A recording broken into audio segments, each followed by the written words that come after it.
Hey everyone, I wanted to review the steps and preparation tips that you need as a speaker or a host for a virtual event. The first one, and the most important one, is have a glass of water.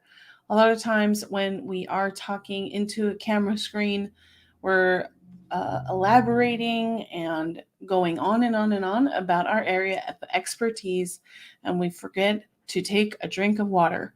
This is very common when you're in person and on stage, but sometimes people forget about this when they're in a virtual environment. So that's the number one tip. Grab a glass of water and make sure you are ready to go. Now let's get into the more technical side of things. Do not disturb. The second point is make sure that you are on do not disturb, and this includes your computers and your phones. A lot of times when I am producing events, there are sounds that go off on the computer and it distracts the speaker, throws them off, and it makes them look unprofessional. I would suggest to make sure that your phones and your computers are on do not disturb. The third thing is if you drop out of studio, you will be able to use the same link to rejoin. As the producer, I will see when you join studio, when you pop up. I also get an alert that there's a new person in studio. So you will be seen and you will be heard. And if you are in that portion of the program, I will just add you right back to stage. Don't get flustered. Click the link in your calendar invite or in your speaker packet, and you will join the program where it is at. There will be times that I will spotlight video. So right now I am in a solo video, but sometimes if there's multiple people on stage, you'll have all of them also showing on screen with little videos on the side. There will be a time that the moderator or any of the other speakers will be spotlighted. Don't worry. As you will see during the live event, we are rolling. Keep going. Make sure you go with the flow. And as long as you look at the run of show, you'll know where we're at. In the right-hand side, we will have a private chat where we will talk about different segments, different questions that might come up. If anyone is having any issues, you can communicate in the private chat. That's our way to talk once we're live because we don't have any other way to communicate with you once we're live. If you feel like you may need to contact us outside of private chat, I definitely will share my phone number, or the main point of contact will have share their phone number so that you can communicate with us during the production. Mute and unmute. Now, we have a lot of experience with muting and unmuting, and you've seen all of the silly videos online where someone is actually talking and they're on mute the whole time. Right now, I want to let you know that as a producer, I can check if your microphone is giving a lot of feedback, if you're on a panel discussion or anything like that, you may hear some extra sound. And I will mute you if that is happening. If I mute you, I can unmute you. If you mute yourself, I cannot unmute you. So our recommendation is to keep yourself free and do not click on the mute button. If you are not on stage at this time, or during any part of the program, we cannot hear your microphone anyway. So you don't need to leave it on mute while you are off stage. Again, please keep your microphone off of mute. We want to make sure that when you speak, we can hear you. And we will let you know in the private chat if there's any issues.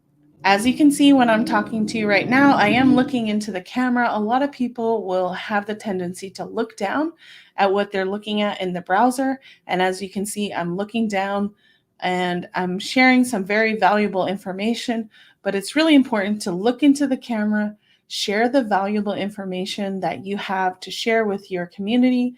And as a featured guest and host of this live stream, it is super important that you make contact with your camera. Sometimes your camera is above on the top of your laptop or your desktop computer. Some laptops have the camera down below and you would have to look. We will test this during the tech check portion. So, a reminder, look into your camera if you need to add a post-it note or a sticker or anything to remind you to look up.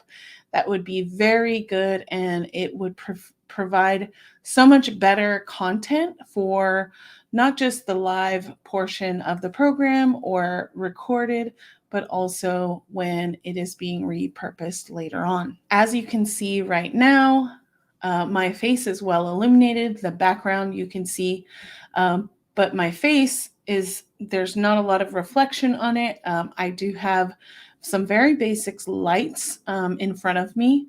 Some people use a desk lamp, some people have used a ring light. I will provide some resources not only to your point of contact, but on my website if you would like to get any lighting sources for your face, especially when you're up on stage. It's very good to have this because the alternative is probably not as good. So I'm going to show you how it would look if I didn't have my face illuminated and being presented in the best possible light, for lack of a better word, when I am on stage. Now I'm going to go ahead and turn the light off and you can see. And all I'm getting is the reflection from my computer screen, and you can see that my skin tone is not as illuminated and everything like that. So this is just an example of using a light and making sure that your face is illuminated. If you would like to get more tips on lighting, I definitely have a video like that on my YouTube channel, and I can share with you some more insight on that. As I mentioned earlier, there is a time clock in the corner that will be able to, that will run as soon as the show is live. And if you look at the run of show and what you've reviewed with not only your point of contact, but your producer, like myself, prior, you can keep track and know kind of when you're going to be up on stage and kind of run through the program yourself. The time clock will definitely prove beneficial for those really succinct 1-hour webinars that have a lot of jam-packed, valuable content in them. And so it's important to know that's where our time will be kept once we are live.